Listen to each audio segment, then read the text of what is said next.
우리에게 주신 하나님의 말씀은 구약성경 이사야 29장 1절로 14절의 말씀입니다. 오늘 이 말씀을 통해서 봉해져 있는 말씀이란 제목으로 하나님의 은혜를 전하고자 합니다.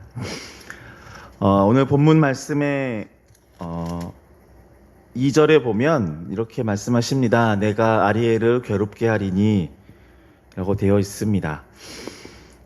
이 아리엘이라고 하는 것은 성전이 있는 예루살렘을 가리킵니다. 지금 하나님의 그 마음에 합한 자 다윗 왕의 도성으로 삼은 그 성읍 예루살렘 아리엘을 징계하시겠다라고 하나님께서 말씀하고 계십니다. 그리고 이 아리엘을 문자적으로는요, 제물을 태우는 그 재단의 가장 윗부분을 의미한다고 합니다. 그러니까 목을 따서 피를 흘리며 죽은 그 제물의 피가 가장 먼저 묻어나는 곳이고요. 그 죄악이 가장 먼저 묻어나고 동시에 가장 먼저 죄사함이 시작되는 상징적인 장소가 바로 이 아리엘입니다.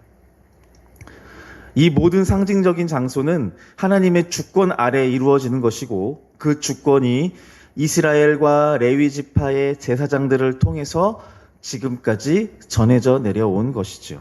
지금 하나님은 이사야 선지자를 통해서 그 아리엘, 즉 하나님의 주권의 상징인 그 장소를 철저하고 무섭게 징계하시겠다라고 경고하십니다. 그 이유는 간단합니다. 그들이 하나님을 떠났기 때문입니다. 그러나 역사적으로 볼 때 그러니까 이스라엘 백성들, 특히 이사야 선지자가 지금 활동하던 이 시기에 이러한 하나님의 경고의 말씀을 들은 당시 종교 지도자들, 그들은요 아마 황당하고 억울했을 수도 있습니다. 뭘 잘했다고 억울해하냐? 왜냐하면 그들은 당시 그들이 할 수 있는 최고의 제사를 빠짐없이 최선을 다해 하나님께 드렸기 때문입니다. 우리의 예상이 아니라 역사적으로 그렇습니다. 성경 안에 몇 줄로 그 왕과 그들이 하나님을 떠났다라고 하면서 그 시기를 악한 시기로 평가하고 있지만 실제로 역사 안에서 그 몇백 년의 기간 동안 이스라엘 백성들은 하나님을 향해서 제사하는 일을 결코 멈춘 적이 없습니다. 억울했을 겁니다. 매번 절기 때마다 하나님이 허락하신 그 예루살렘 성전에서 모세로부터 전해져 내려오는 그 제사의 율법에 따라서 열심히 하나님을 섬겼던 사람들입니다. 그런데 지금 이사야 선지자를 통해서 그 하나님이 말씀하시길 너희들이 내 성전을, 내 제단을, 나의 집을, 나의 이름을 더럽혔다. 내가 이곳을 다 무너뜨려 버릴 것이다 라고 말씀하고 있는 겁니다. 한다고 했는데 부족했다고 하시니 이 제사를 인도한 제사장들과 종교 지도자들은 아마 억울했을 것입니다. 그러나 그들의 제사는 이 절기의 순간, 그러니까 제사의 그 날, 지금 이 시대의 표현을 빌리자면 예배하는 날, 그 날에 마치 스위치를 바꾸는 것처럼 제사에 걸맞는 탈을 바꾸어 쓰는 것처럼 겉모양만 흉내냈을 뿐입니다. 자신들의 죄를 대속한 제물이 피를 흘리고 죽어가는 것을 보며 나 다시는 죄를 짓지 말아야 한다라는 그 깨달음을 얻었어야 했습니다. 그 제물이 태워져 연기로, 향기로 하늘로 올라가는 것을 보며 하나님께 드려지는 것을 보면서 자신들의 삶 역시 하나님을 위해 핍박당하는 이웃들을 위해 아낌없이 드려져야 한다는 것을 잊지 말아야 했습니다. 그러나 이스라엘은 수도 없이 반복되는 제사를 통해 적당한 옷을 입는 방법과 제물로 바쳐지는 양과 염소를 깔끔하게 죽일 수 있는 노하우를 익히는 것에 그쳤던 것입니다. 율법을 통해 주어진 말씀을 통해 삶의 깨달음을 얻었어야 하는데 말씀이 내 삶에서 살아 있어야 하는데 유대인들은 제사와 율법의 의미를 제물들과 함께 그냥 다 태워 날려버린 것입니다. 이 제사를 하나님이 받으실 이유는 없습니다. 글자를 주려고 이스라엘을 택한 것이 아니라 하나님 닮은 삶을 살라고 율법을 주셨는데 삶을 버리고 글자를 택한 이스라엘입니다. 그래서 이스라엘을 향한 하나님의 징벌이 임박한 것입니다. 우리의 삶의 내용 없이 율법과 예배의 형식만 갖춘 것은 아닌지 이 시대 수많은 예배와 수많은 말씀으로 하나님께 나아가고자 하는 신자된 저와 여러분들도 생각해보고 고민해봐야 할, 또 돌이켜봐야 할 문제인 줄 믿습니다. 이러한 깨달음이 저와 여러분들에게 있기를 바랍니다. 그런데 하나님은 이 이스라엘을 향해서 무섭게 경고하고 저주의 말씀을 퍼부으셨던 그 하나님이 그 대상인 이스라엘을 향해서 희망의 약속을 선포하십니다. 오늘 말씀 5절의 말씀을 같이 한번 읽어보도록 하겠습니다. 5절의 말씀입니다. 시작.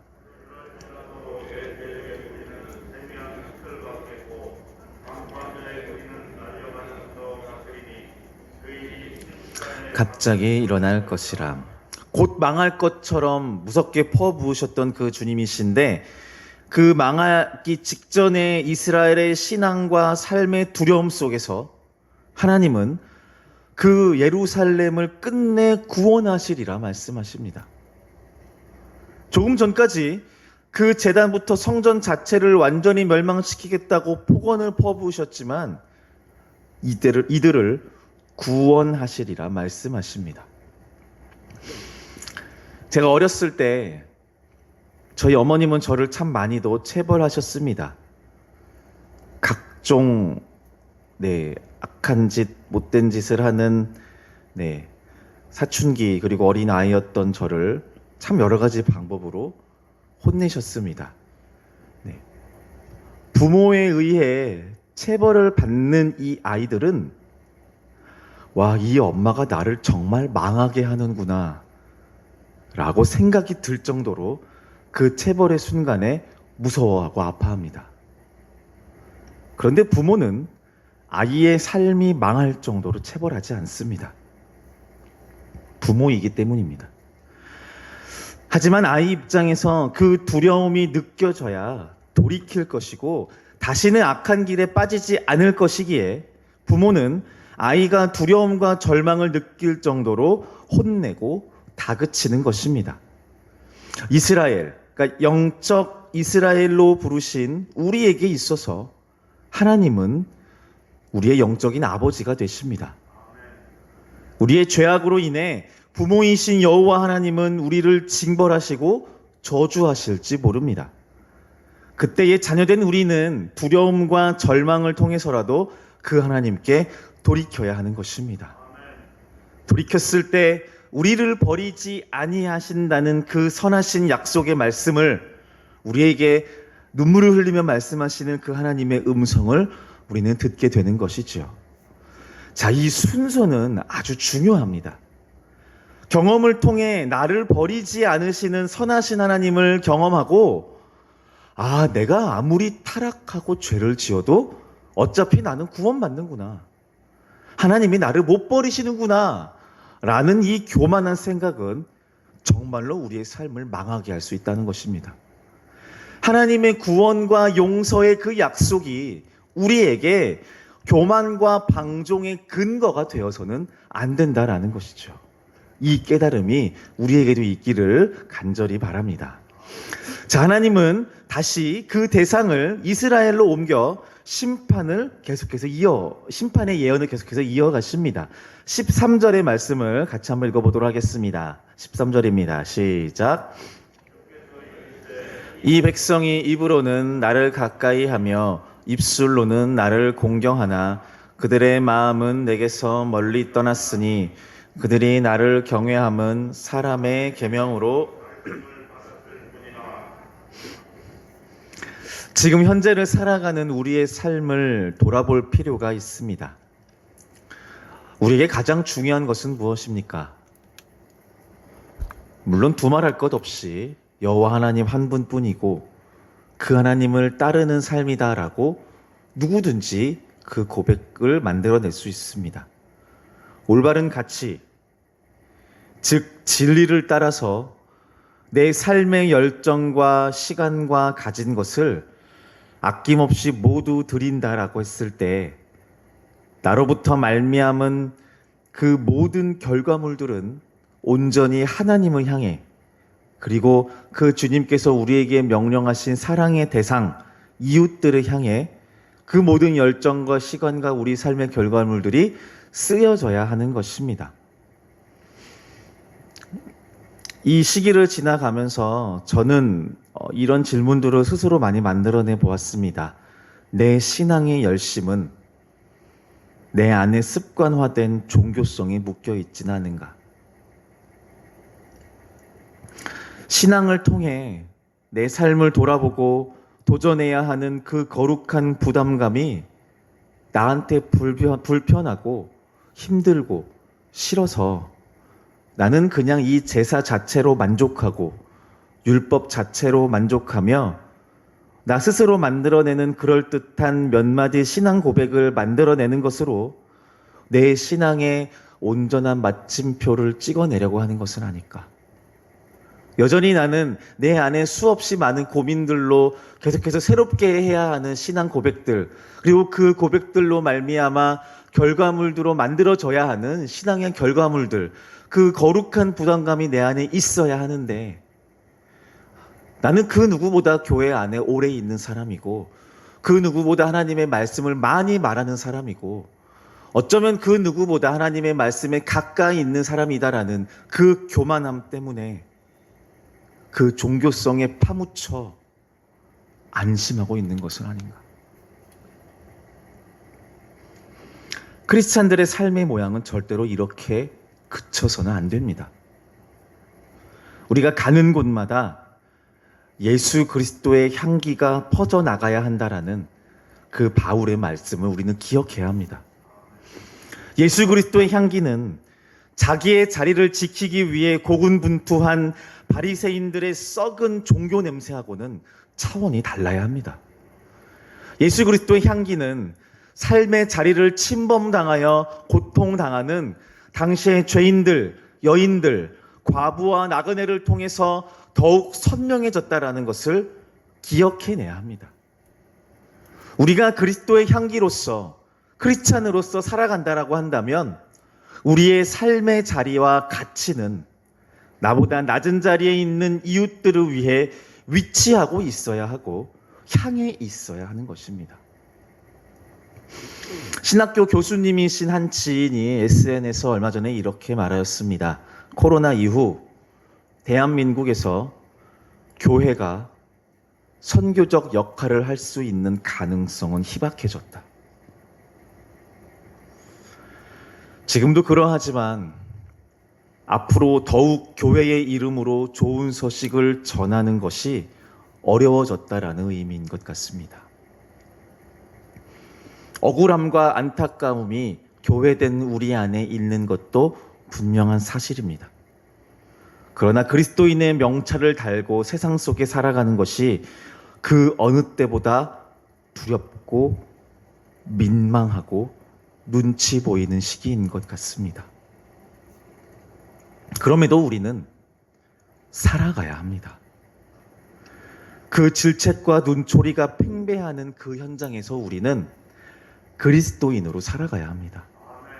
복음을 아는 자로 살아가야 하고, 수많은 세상의 가치가 널려져 있지만 그 모든 가치 가운데 가장 우선시되는 생명의 가치, 예수 그리스도의 복음을 아는 그 생명의 가치를 붙드는 자들로 살아가야 합니다. 그 어느 때보다 비교할 수 없을 정도로 그 가치를 붙들고 크리스찬이라는 명찰을 달고 살아가는 것이 이유 없는 핍박과 손가락질을 받는 삶이 그 삶으로 우리는 살아가야 되는 줄 압니다. 다시 말씀드립니다. 그럼에도 우리는 그렇게 살아가야 합니다. 이제 우리 교회는, 우리 기독교인들은, 우리 크리스찬들은 그러한 세상 가운데 판단받을 수 있는 그 자리에 올라가게 된 것입니다. 최후의 변론을 하는 그 자리에 서 있을 수도 있습니다. 반대로 말하면 이제 우리 그리스도인들은, 이 교회는 모든 사람들의 이목이 집중되는 그 자리에서 진짜 그리스도인이 어떤 삶을 살아야 하는지를 말하고 보여주고 나타내야 하는 그 기회 가운데 있을 수도 있습니다. 쉽진 않을 것입니다. 그러나 우리의 삶을 통해서 하나님의 말씀이 봉해져 있는 것이 아니라, 우리의 입술을 통해서 그 하나님의 말씀이 숨겨져 있는 것이 아니라, 우리의 삶과 우리의 말과 우리의 행동과 우리의 실천과 우리의 삶의 모든 것들을 통해서 하나님이 지금도 말씀하고 계신다. 그 선하신 하나님의 회복의 말씀이 나를 통해서, 우리를 통해서 여전히 흘러가고 있다는 것을 우리는 증명해야 하는 시기인 줄 압니다. 신앙의 삶을 기어이 살아내어 하나님의 마음을 시원케 하는 참된 신앙인, 그리스도인들 다 되시기를 간절히 축원합니다. 이 시간 우리가 함께 기도하기를 원합니다. 세 가지를 위해서 함께 기도하겠습니다. 먼저 말씀을 기억하며, 하나님 먼저 우리 가운데 회개의 영을 부어주십시오. 지식으로 만족하고 알무로 끝났다 생각한 나의 어리석은 신앙을 회개합니다. 삶에서 신앙을 드러내는 것에 관심 없었던 나의 악함을 회개합니다. 크리스찬의 인생을 살 수 있도록 성령 하나님 우리를 가르쳐 주시고 인도하여 주십시오. 이어서 기도하실 때 나라를 위해서 기도해 주십시오. 코로나19가 다시 확산되는 가운데 불안이 가중되고 있습니다. 치료하신 하나님의 손길로 아프고 병든 자들을 치유하여 주시고, 더불어 최전선에서 고군분투하는 모든 의료계 종사자들에게 힘과 용기를 더하여 달라고 기도해 주시기를 바랍니다. 여기서 기도하실 때 교회를 위해 기도해 주시기 바랍니다. 유지하는 것으로 만족하는 교회가 아니라 그리스도의 향기를 뿜어내는 교회가 되게 하여 주십시오. 말로 증명하는 것이 아니라 섬김과 행동으로 한 사람을 천하보다 귀하게 여기신 예수 그리스도의 복음을 삶으로 드러낼 수 있는 교회가 되게 해달라고 기도해 주기를 바랍니다. 말씀을 기억하며 또 나라를 위해서, 교회를 위해서 기도하실 때 우리 주님의 이름 한번 크게 부르고 같이 기도하겠습니다. 주여!